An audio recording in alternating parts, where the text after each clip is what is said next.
Добрый вечер. В эфире информационный выпуск Амшекшара. Коротко о темах в сегодняшнем выпуске. В Абхазии прошли мероприятия, посвященные Дню памяти жертв геноцида армянского народа. Открыты продажи билетов на первые рейсы в Сухум. Вся информация на сайте международного аэропорта имени Арзамаса.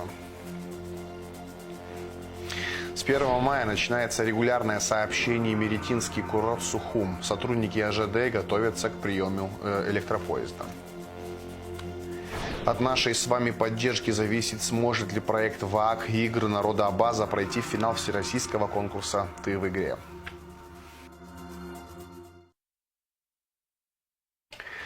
24 апреля исполнилось 110 лет со дня начала массового истребления армян в Османской империи.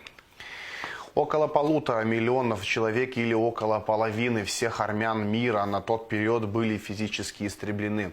В Сухумской школе номер 9 имени Аванеса Туманяна прошли памятные мероприятия, посвященные Дню памяти жертв геноцида армянского народа. Почтить память жертв геноцида пришли вице-президент Беслан Биглава, премьер-министр Владимир Делба, замглавы администрации города Сухум Автандил Сурманидзе, председатель армянской общины города Сухум Самвел Карапетян и представители армянской общины Абхазии.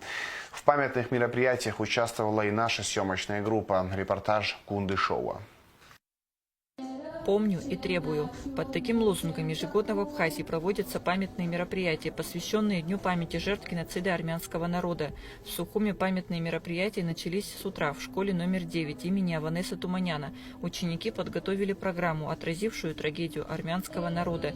Традиционно в этот день миллионы армян и сочувствующих им представителей других народов в разных странах мира отдают дань памяти жертвам геноцида, унесшего жизни около 1,5 миллиона человек и около половины всех армян мира на этот период. Было спланировано и реализовано массовое убийство мирного армянского населения правительством младотурков. К сожалению, и сегодняшнее современное турецкое правительство не признает этот факт. Но мы помним и будем помнить всегда. И мы благодарны всем государствам, которые признают этот факт и поддерживают нас, и всем людям. Геноцид армян называют первым геноцидом 20 века. Это физическое уничтожение христианского армянского населения Османской империи. Спасая свои жизни и жизни своих детей, многие армяне приехали в Абхазию. Их потомки сегодня вносят посильный вклад в развитие абхазского государства. Бойцы батальона имени Баграмяна в Отечественной войне народа Абхазии проявили мужество и отвагу. Многие из них сложили головы за независимость нашей страны. И сегодня абхазский народ вместе с армянским народом скорбит о тех страшных страницах ее истории. И наша задача никогда не забывать свою историю, чтить ее, нести ее. Основная наша задача, конечно же, сегодня нашим современникам, чтобы такие страницы, трагические страницы, никогда не повторялись. Ни в истории армянского народа, ни в истории абхазского народа, ни в истории других народов. Я, конечно же, был очень тронут сегодняшним, то, что я увидел. Я видел, как многие плакали там. И хотел бы пожелать всем мира, добра, любви и процветания. Геноцид – это преступление, у которого нет срока давности. Эта трагедия не только унесла жизни невинных людей, но и оставила глубокий след в душах уцелевших, формируя их идентичность и стремление к справедливости. Армянская община в Абхазии для нас, она имеет огромный вес, она имеет особое отношение с нашей страной. 27 героев социалистического труда. Это говорит о том, что это этнос-труженик. Это люди, которые своими руками делают очень многое. 4 героя Советского Союза. Это во время Второй мировой войны, вы знаете. А в нашу войну 92-93 года с Грузией 18 героев армянской национальности. Из них 6 посмертно. Это тот капитал, который ваш народ и в целом наш народ несет в этой жизни. Это надо ценить, это надо знать, это надо уважать. Сама дата 24 апреля выбрана в качестве Дня памяти в связи с тем, что в этот день была уничтожена вся элита армянской общины Константинополя, столицы Османской империи. В этот день, в 1915 году, по приказу правящей в Турции партии «Единение и прогресс» были арестованы все виды представителей армянской интеллигенции – учителя, врачи, ученые, писатели и журналисты, священники и даже депутаты парламента Турции.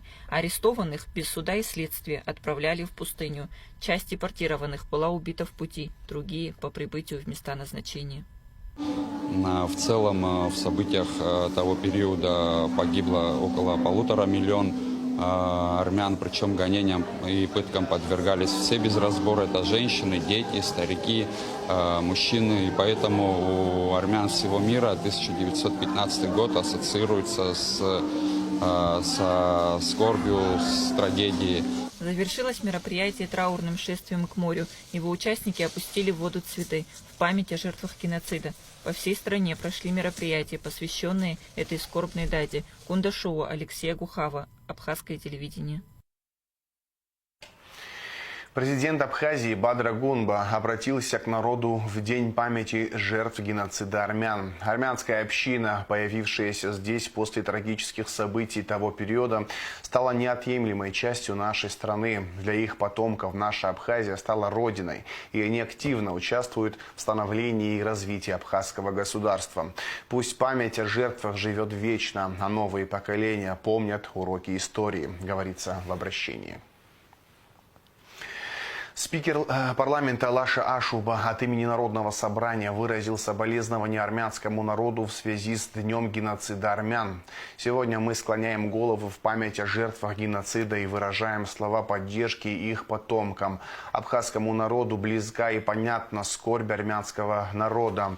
Депутаты Народного собрания вместе с армянской общиной Абхазии разделяют боль утраты и желают всем мира и добра, говорится в обращении. Персональные стипендии имени Владислава Арзенова и Сергея Багапш для студентов АГУ увеличены с 3 до 10 тысяч рублей в месяц. Соответствующие указы подписал президент Бадыр Агунба. Персональные стипендии имени Арзенова были учреждены для студентов, имеющих высокие академические достижения на филологическом, историческом факультетах и в отделении международных отношений. Персональные стипендии имени Багапш были учреждены для студентов АГУ, обучающихся на агроинженерном, педагогическом и экономическом факультетах. Практически все билеты на рейс Москва-Сухум 1 мая уже выкуплены, сообщил министр энергетики Абхазии Батал Мушба. Билеты на обратный рейс в Москву 1 и 3 мая еще доступны на сайтах авиакомпаний и агрегаторов, добавил министр. Уже 3 мая авиакомпания ЮВТ Аэро совершит рейс из Москвы в Сухум, а 6 мая состоится первый перелет авиакомпании Икар в Сухум из Нижнего Новгорода. С наличием билетов и ценами на них можно ознакомиться на веб-сайте международного аэропорта Сухум. Обращаясь к нашим гражданам, обращаясь к гостям Республики Абхазия, хотелось бы сказать, что уже созданы все удобные возможности для граждан для того, чтобы приобретать билеты на прилетающие и вылетающие рейсы в международный аэропорт имени Владислава Григорьевича Арзенова города Сухум. Мы видим, что и наши граждане, и гости демонстрируют высокий спрос на билеты первых рейсов, за что мы им хотим высказать слова благодарности. Также отдельно хочу подчеркнуть, что наши граждане имеют возможность попасть на первый рейс, который вылетит из Сухумского аэропорта. И, на мой взгляд, это тоже очень важное историческое событие. Возможности электронные есть доступные, которые сегодня существуют, поэтому, пожалуйста, пользуйтесь такими возможностями, если у вас есть желание, если есть необходимость осуществить свой перелет в города Российской Федерации. В Сухум начинает курсировать электропоезд «Ласточка». Регулярное сообщение «Емеретинский курорт Сухум» стартует 1 мая. На маршруте предполагается 2 пары поездов в каждую сторону. Время в пути составит порядка 3 часов 20 минут. Чтобы рейс стал возможным, проделана большая работа. Электропоезда «Ласточка» отличаются шириной кузова, поэтому для безопасного следования пришлось основательно подготовить инфраструктуру. Работа по мониторингу состояния шпал, рельсов, стрелочных переводов, скреплений сотрудниками АЖД ведется постоянно. Ежедневно на маршруте работают 4 бригады. Также проводятся работы по расчистке путей от зарослей. Благодаря всем проведенным работам значительно увеличена пропускная способность инфраструктуры АЖД. Это позволит увеличить не только пассажироперевозки, но и настроить объемы грузоперевозок. Причиной задержания гражданина России и Абхазии Адгура Арзанба на МАП Адлер российско-абхазской границы стало то, что он управлял автомобилем, будучи лишенным российского водительского удостоверения за нарушение правил дорожного движения. Об этом сообщила служба госбезопасности Абхазии в ответ на обращение нескольких политических партий и общественных организаций к руководству страны. Кроме того, вместе с Арзанба границу пересекал гражданин Абхазии Нарси Чинава, подозреваемый в незаконном обороте оружия и находившийся под подпиской о невыезде. Российская сторона выразила надежду, что в дальнейшем политические деятели Абхазии будут с уважением относиться к российским законам и правилам. Представители русской общины Абхазии и Черноморского казачьего войска Абхазии поздравили с приближающимся 80-летием победы ветерана Великой Отечественной войны Марию Ломакину и приравненную к ветеранам Марию Диденко из села Лдза, сообщает «Спутник Абхазия». Мария Ломакина поблагодарила гостей, рассказала о том, как после войны попала в Абхазию и без праздничных угощений не отпустила. Особенно ее обрадовало то, что внимание ей уделили казаки. Их она назвала родными. Мария Диденко, принимая гостей, призналась, что очень их ждала и готовилась к встрече. И пожелали доброго здоровья, вручили цветы и подарки. Главный спортивный проект ВАК «Игры народа Абаза» берет новую высоту. Проект вышел в полуфинал всероссийского конкурса «Ты в игре». Из 5500 заявок со всей России в полуфинал прошли только 280 проектов. И проект ВАК среди лучших. Сейчас проходит народное голосование. От нашей поддержки зависит, смогут ли «Игры народа Абаза» пройти в финал. Алика Трапш расскажет детали. По инициативе председателя Высшего совета ВАК и президента организации Алашара Мусы Игзекова культурно-спортивный фестиваль Абаза проводится с 2013 года.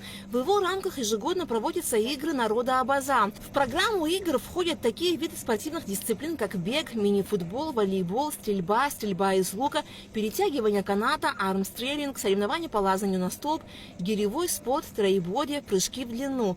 Команда из Абхазии неоднократно принимала в играх участие. Очень добрая, теплая атмосфера. Нас всегда очень тепло принимают, встречают. Несмотря на то, что всего несколько дней программы, всегда очень большие впечатления оставляет само мероприятие. Девочки, которые там уже играют, с каждым годом становятся все сильнее. Это заметно, что уровень тоже у них волейбола именно растет. Но мы тоже как-то стараемся не отставать от них и держим свой уровень, свою планку. И стараемся побеждать и привозить первое место. Культурно-спортивный фестиваль Абаза – яркое запоминающееся событие для всего абхазо-абазинского народа. Каждый год этот праздник спорта собирает сотни участников и тысячи зрителей из Карачаева-Черкесии, Абхазии, Кабардино-Балкарии, Москвы, Ставрополя и других регионов. Проект «Игры народа Абаза» – это не только про спортивные соревнования и достижения. Он олицетворяет братство абазинов и абхазов. Атмосфера игр потрясающая, и они всегда проходят на высшем уровне. Кроме того, спортивное мероприятие сопровождается массовыми народными гуляниями. Участники и гости фестиваля могут посетить выставки изобразительного и декоративно-прикладного искусства, попробовать блюда национальной кухни.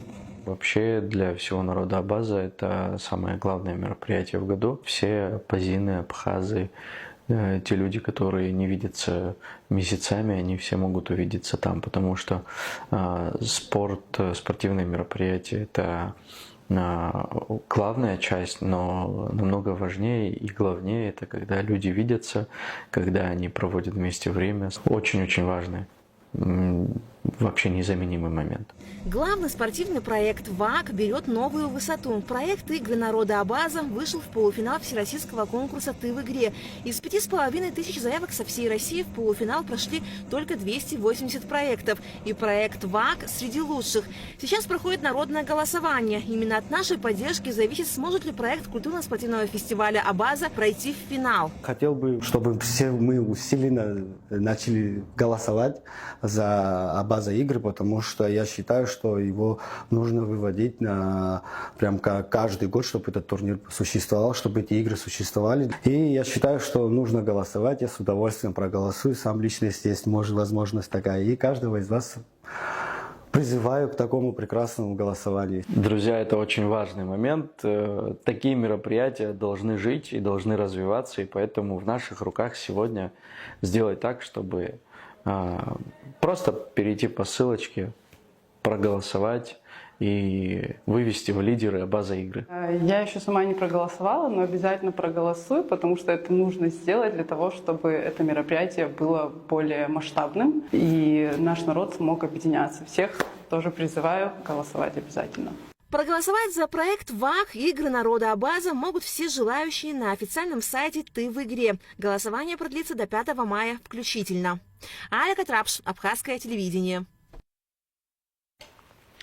Министерство культуры объявило о начале отборочного тура конкурса на лучшее музыкальное произведение, посвященное первому президенту Абхазии Владиславу Артенбо. Принять участие могут как профессиональные композиторы, так и любой желающий, без возрастных ограничений. Принимаются оригинальные вокальные композиции, ранее не исполнявшиеся. Работы можно подавать до 1 октября этого года в электронном виде или лично в Министерство культуры. Победители, автор музыки, автор стихов и исполнитель будут награждены дипломами и денежными призами, а лучшие произведения прозвучат на торжественном закрытии года первого президента.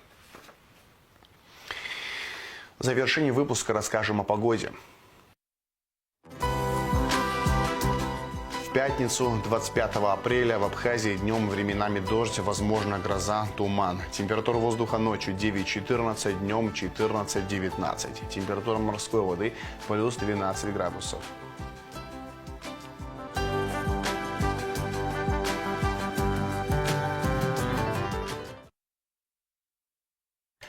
На этом информационный выпуск Амшевшара подошел к концу. Всего хорошего. До свидания.